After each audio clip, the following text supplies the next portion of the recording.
Hey guys, Happy New Year, welcome back to Planet Mithril. We have the first tutorial of 2023 for you, and we have Lord Elrond of Rivendell, a beautiful new sculpt recently released from Games Workshop, and one that I was super happy to get around to painting because this sculpt is just amazing. Compared to the old metal and fine cast sculpts that used to be around for Elrond, this sculpt just perfectly captures the essence of Hugo Weaving and Elrond from the films.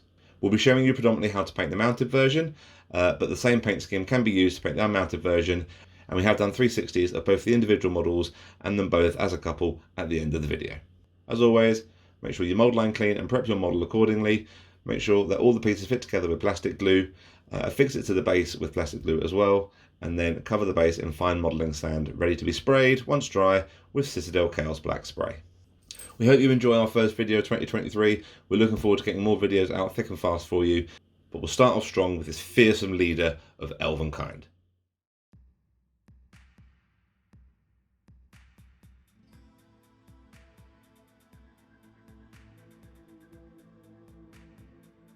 Base colours. We're going to start with a mix of Bugman's Glow and Cadian Flesh Tone and apply this as a base coat to the face and hands. This is a slightly lighter base coat at this stage to best reflect his elvish complexion.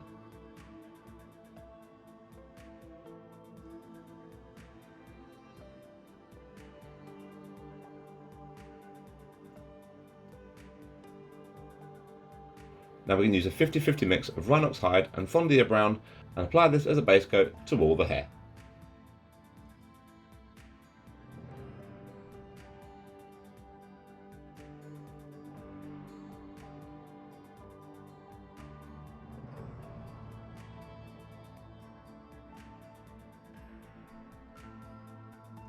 Now we're going to apply a 3-part mix of Rivendell Armour, Runelord Brass and a small amount of Warpstone Glow just to give it that characteristic high elf look, and apply this as a base coat to all the armour plating on Elrond. Focusing mainly on the armour plating at this stage and leaving the small gold details for later on down the line.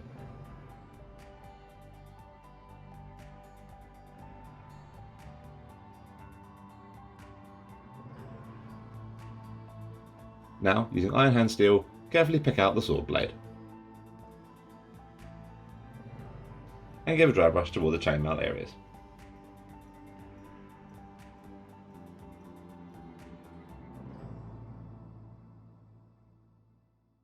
Next, using a mix of Caliban Green and a small amount of Lauren Forest, apply a base coat to the folds and belt. Mount this in a couple of thin down coats to get nice smooth coverage across these material areas.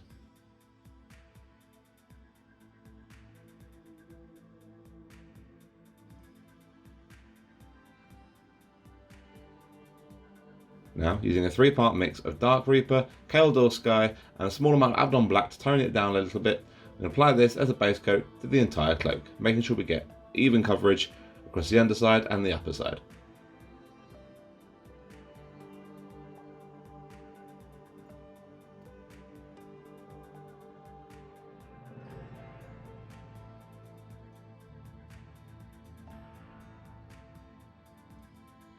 Finally, using Doomball Brown toned down with a little bit of dried bark, apply a base coat to the entire horse.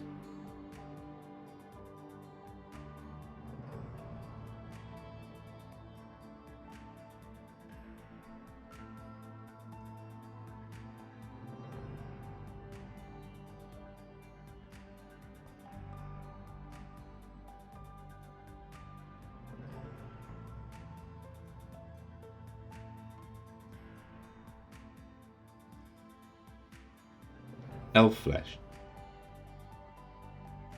We're going to work our way up through Cadian Flesh Tone and Kislev Flesh for the main bulk of Elrond's highlights, with Reikland Flesh Shade to tone down in the interim. We're going to start off with by applying a pre-wash layer to all the skin with pure Cadian Flesh Tone, leaving the previous base coat mix showing in the deepest recesses, ready for the wash stage.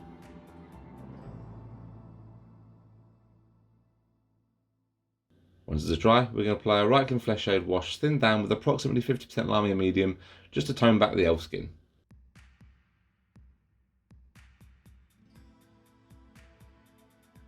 Once this wash is dry, we're going straight to a 50-50 split of Cadian Flesh Tone and Kislev Flesh to layer up Elrond's skin. This will be quite bright, but again, as we said, he's an elf, so he's got a very fair complexion, So we need to bring this up slightly quicker than we would if it was a normal Gondorian or Man of Minas Tirith. I'll make sure we frame all the face and the fingers now, leaving the wash showing in the recesses. You can continue adding this in as many layers as you want until we reach the final highlight of pure Kislev flesh, at which point now we're just simply framing the facial details and making sure we capture the absolutely amazing expression on this sculpt's face.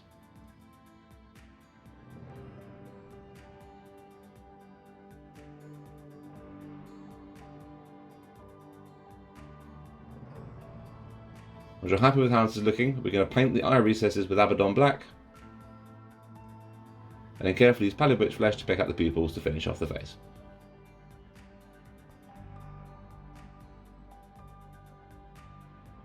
Hair. We're going to be using a slightly unorthodox paint mix for the hair, shading down by adding Abaddon black and then layering up through Fire Dragon Bright and Kislev flesh. Strange, I know, but trust us, it really works. First, we're going to apply a manual shade to all the hair by adding Abaddon black to the previous Thondia brown and Rhinox hide mix. Then to be tuning it here, we're just looking at getting initial definition before the washes are applied.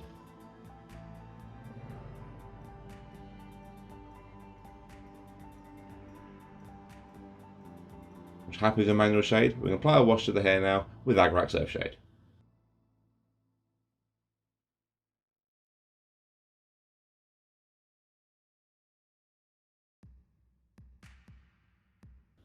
Once this is dry now, we're going to start layering up by adding a small amount of Fire Dragon Bright to the previous Thondia brown and Rhinox hide mix. At this stage, focusing on picking out the bulk areas of hair and leaving the wash showing in the deepest recesses to create a nice sense of flow and movement.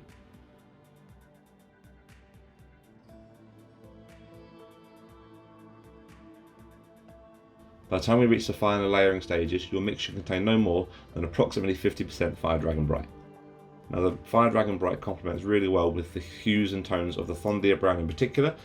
We need to be very careful not to overload the mix with this paint, as we don't want this hair to start looking orange. We want that really rich chocolatey brown, which is synonymous with Elrond's hair. We'll just focus on creating more definition, picking out all the individual braids and pushing the layers across the individual strands of hair.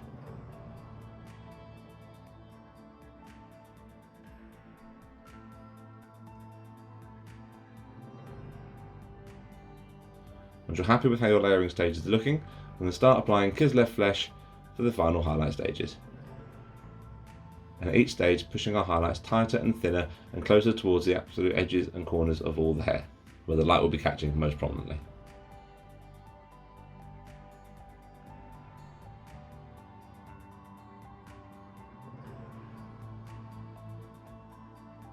You can add more Kislev flesh and apply more further highlights if you wish. We found that approximately 25% of the previous layer mix seemed to work for us. Once you're happy with how it's looking, we're going to apply a very light glaze to the hair now to tie all these layers and highlights together with Seraphim Sepia.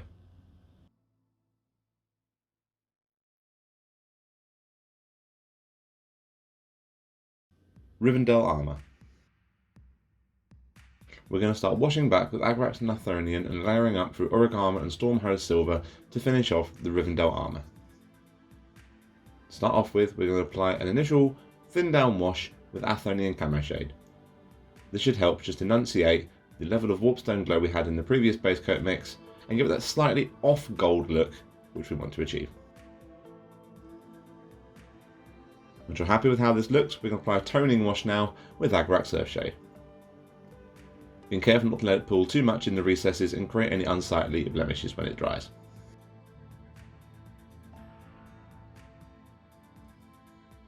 Now we're going to apply a layer to all the armour plating now by adding 50% Auric Armour Gold to the original base coat mix. At this stage we're looking at just picking out the segmentations of all the armour plating across the model, leaving this thin enough that the Athonian Camo Shade stage still shows a little bit underneath, and of course leaving the Agrax Earthshade wash showing in the recesses. Now we're going to start adding small amounts of Stormhose Silver to the overall mix and start picking out the sharper areas of all the armour. This will create a nice sense of depth and shadow from the recess plating all the way through to the edges.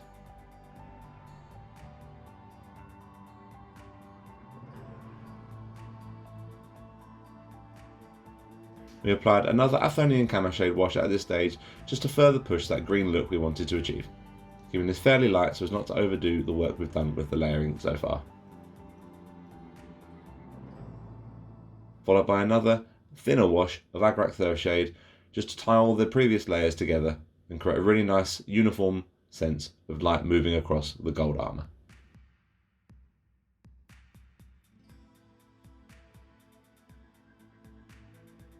By the time you reach the final highlight stage, you're looking at just framing the absolute edges and uppermost areas of all the segmentations of the armour, and your mix should contain no more than 50% Stormhose silver to the previous layering mix.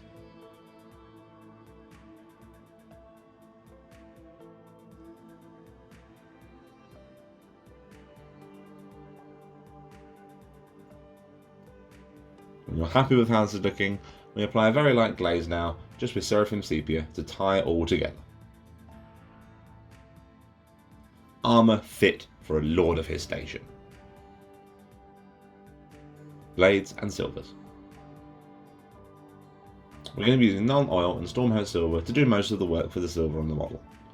Firstly, we're going to apply a wash to all the chainmail, as well as the sword blade of Hadhafang with Nuln Oil.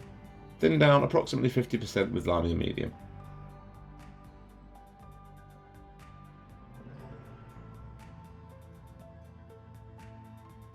The edge of the blade was then highlighted with Stormhose Silver, and the chainmail given a very, very light dry brush, again with Stormhose Silver, just to catch the light.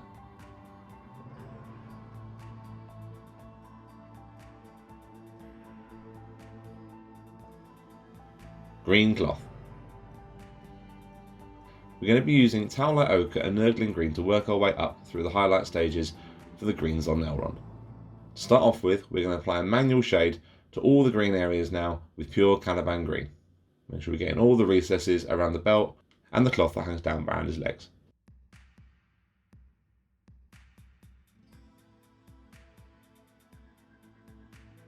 Once it's dry, we're going to layer over now with a 50-50 mix of Caliban Green and Lauren Forest, which will just bring the tone of the base coat up ever so slightly to allow the recessed shade to start working its magic.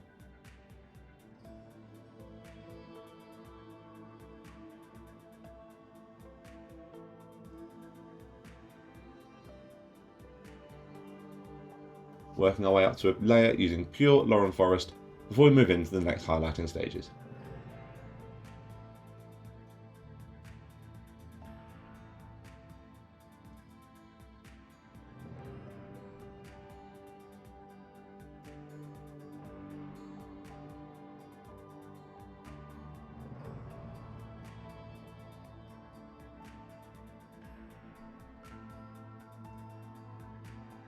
And we'll start applying highlights now with a mix of Lauren Forest and Towlight Ochre in an approximate 2-to-1 split, trying to leave as many of the previous layers showing in stages to create a nice sense of movement across all the cloth and the belt.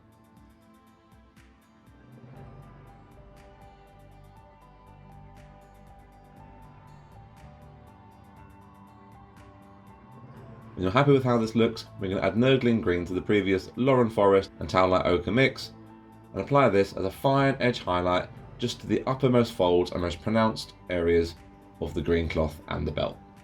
This is a nice progression through some muted pastel-y greens, which will complement really well with the look of the armour and of course the look of the cloak when we finish that later on.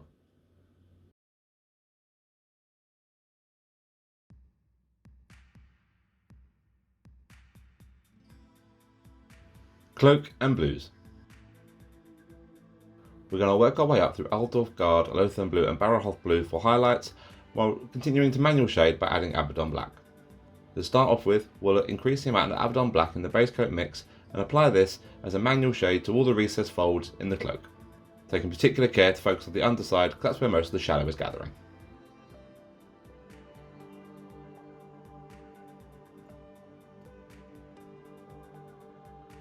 We can then push these slightly further by increasing the Abaddon Black even more to apply a more of a targeted manual shade just to help get that progression from darker to lighter folds. At this stage your mix should be approximately 60% Abaddon Black. Don't go any higher than this, otherwise you'll just completely overblow the blue. For the first layer stage, we're going to add approximate third of Altdorf Blue to the original base coat mix. This is before we added in the extra Abaddon Black for the recess shading. Just remember that when we're doing this layer stage. We're going to focus on blocking out the large areas of raised cloth material, leaving the manual shades showing in the recesses as best we can. We're using manual shades here rather than washes, as a wash will give an unnatural texture to the cloth once we're finished. The manual shade gives a more realistic, natural look.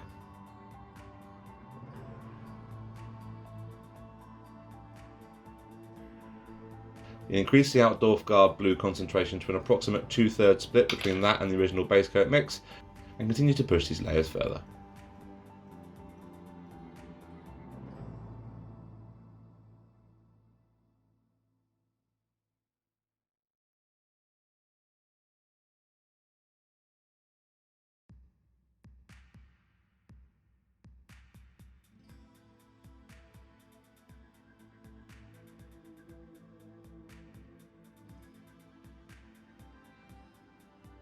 Once you're happy with how these layering stages are looking, we're going to start adding in Lothern Blue for the first few highlight stages.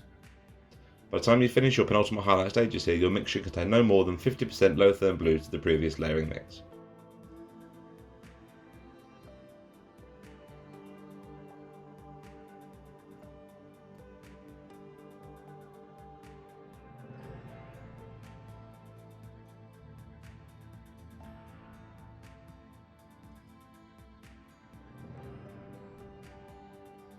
For the final edge highlight, we're going to add between 1/3 and 50% of Baharoth Blue to the previous highlighting mix, and apply this as a fine edge highlight to the uppermost raised areas of cloth, the absolute edges of all the material, and just where the light is bouncing most prominently off the cloak.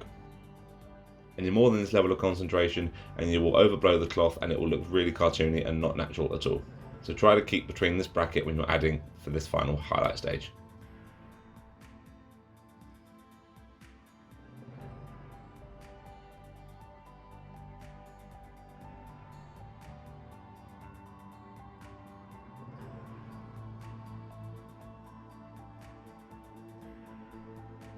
Scabbard, hilt, boots and details. We're going to be working up the progression through Catachan Flesh, Cadian Flesh Tan and Rhinox Hide for the browns, and then repeating the same kind of mix for the golds as we use for the armour. To start off with, we're going to base coat the hilt of Hadafang and the Scabbard base with Catachan Flesh.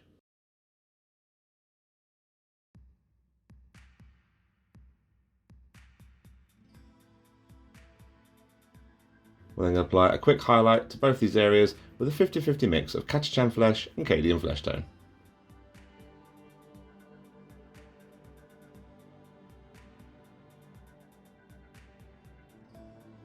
At this point now, we can finally paint in the rest of the gold details on Elrond with a mix of Retributor armour and Runelord brass.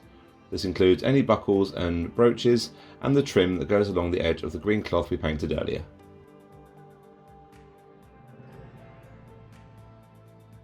As well as the filigree on both the Scabbard and Hadafang. We can apply a very quick targeted wash to some of these larger areas of extra gold details with Agrax Earthshade.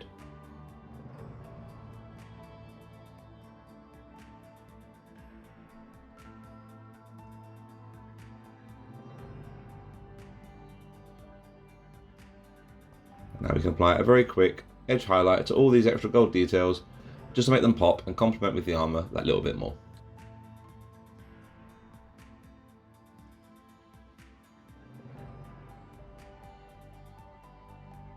And we're going to use a mix of Rhinox Hide and Karak Stone and layer over the boots and belt.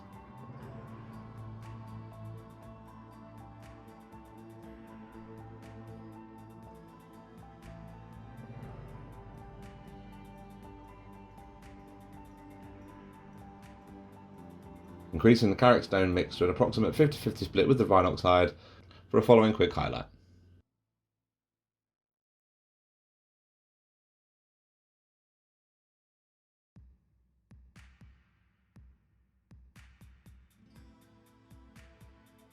Horse.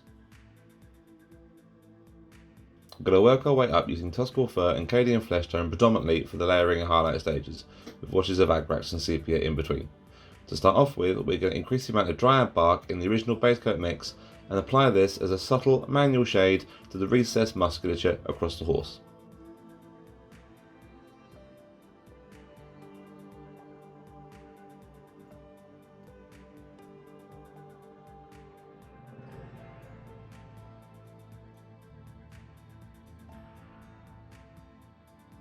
Once you're happy with where these have been placed, we're going to apply a wash to the entire horse now with Agrak Surfshade thinned down to an approximate 3:2 split of Lamia medium.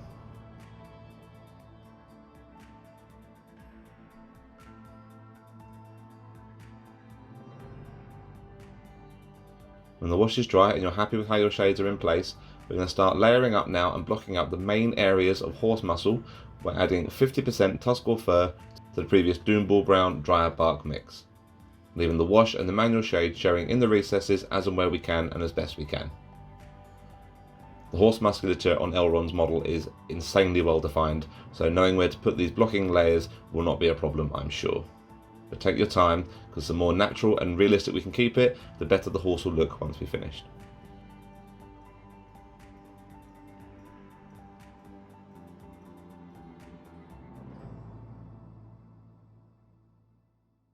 And we can start layering up again now we've got these blocking layers in by adding Cadian flesh tone to the previous layer mix. And we're going to focus on feathering on the layers in a slightly thinned down fashion to create a natural progression from the darker areas of musculature to the lighter areas. Again, you might want to apply this in a couple of thinned down layers and feather on really lightly to get a really nice and natural look.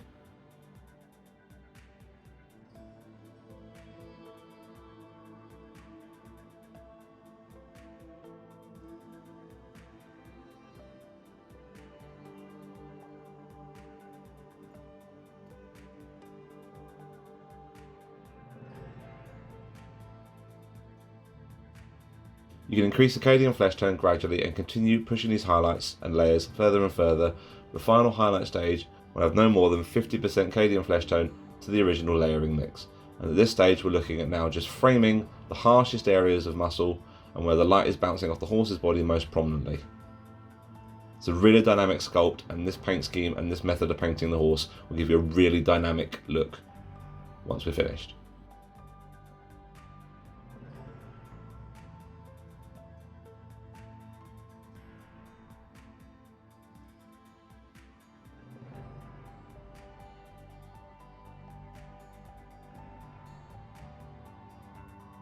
When you're happy with your highlights and how the horse is looking, apply a final glaze to the whole horse's body now with Seraphim Sepia.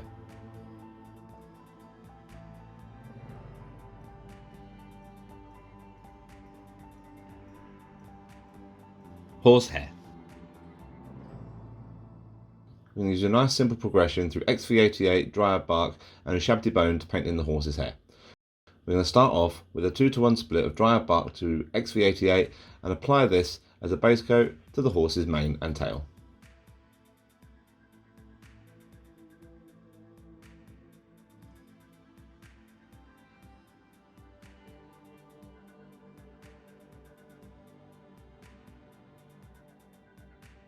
I'm then going to apply a wash to all the horse hair now with Agrak Surfshade.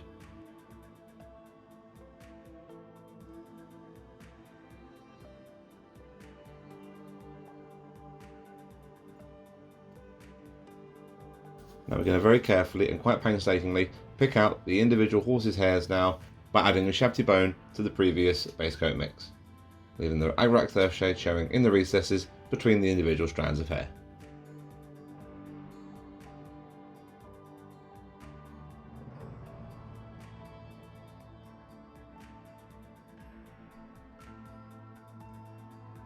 Now that all the hair has been defined, we can add more Shabty Bone to the mix to an approximate 50-50 split and apply a very light dry brush over the top of all the hair just to define it a little bit more. You could also dry brush a previous layer, but we found we got a better effect by taking the time to pronounce the hair initially. Finishing details. We're going to be using a lot of whites and greys and blacks to paint in the extra details on the horse at the moment. To start off with, we're going to paint on the horse's socks with Rakarth flesh.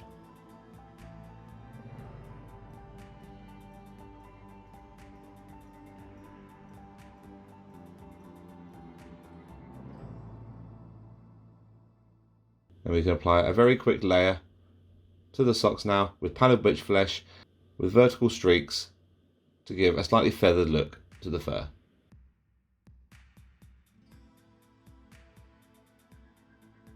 And finally with white scar, just focusing on the area where the sock meets the hoof to further define these socks on the horse.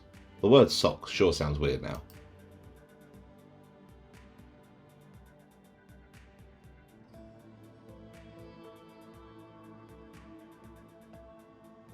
And now we can finally paint in the hooves again with Abaddon black, just in case we bled over with the beiges and the whites.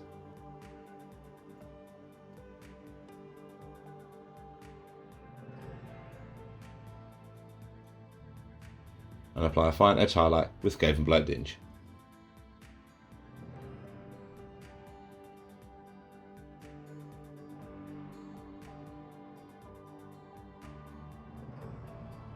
We're going to be using Abaddon Black and Inky by Darkness, layering up with Ulthuan Grey and Dryad Bark and Gawthor Browns for the leathers and straps on the horse now. To start off with, we're going to carefully paint in all the reins and straps over the horse's face and main body with a mix of Abaddon Black and Inky by Darkness. Being very careful here not to bleed out onto the finished horse musculature.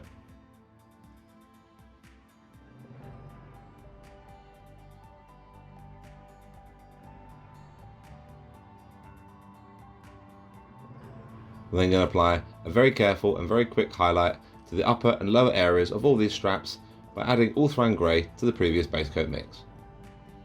You want to keep these as tight and fine as you can, but if you do bleed out too much, you can always go back over the centre part of the belts with the Abaddon and Incubi mix.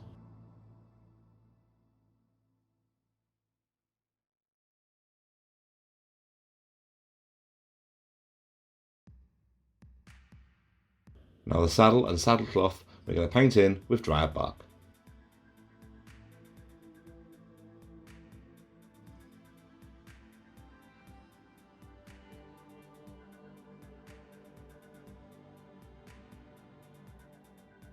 And apply a very quick wash to all these areas now with Agrak Surfshade.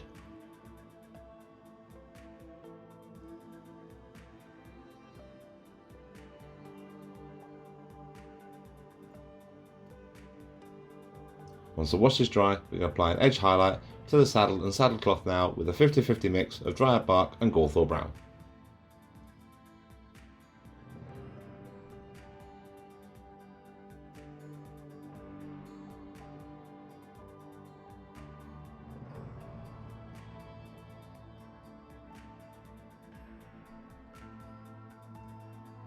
Followed by a final edge highlight with pure Gawthor Brown.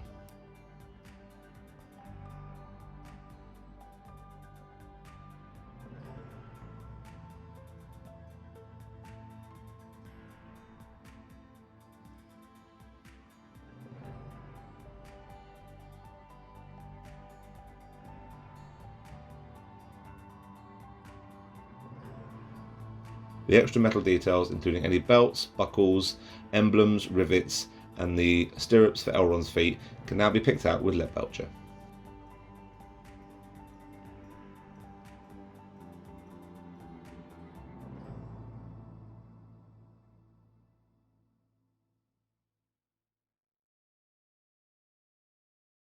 The larger areas of Leadbelcher can now have a targeted wash of non-oil applied to them.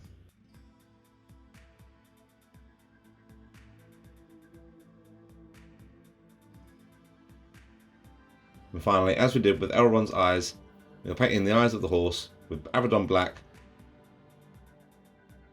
and pick out the pupils using Pallid Witch Flesh.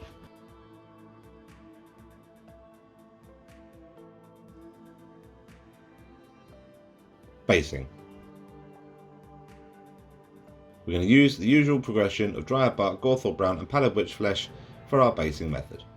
Starting with a heavy dry brush of Dryad Bark over the sand, followed by a slightly lighter dry brush of Gawthor Brown over the top, and a feather-light dry brush of Pallid Witch Flesh to finish off the effect.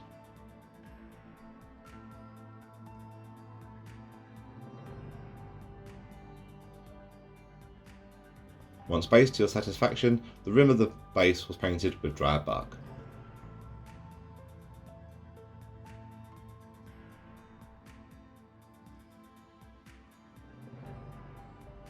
And there he is, finished Lord Elrond of Rivendell, a ferocious combat beast, ready to lead the High Elves of Imladris into glorious battle against the armies of darkness.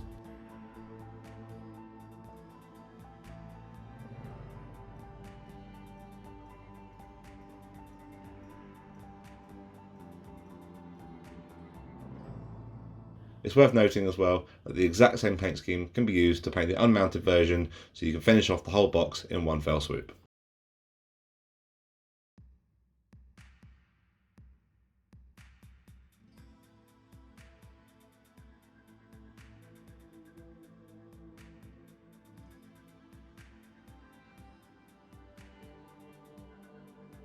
And here they are together, two beautiful sculpts that really look at home on the tabletop at the head of an army. Thank you guys so much for watching. We hope you enjoyed. Please like and subscribe, it really helps out the channel. And please leave in comments any other models you want to see us do paint tutorials for in the future. Take care guys, happy hobbying!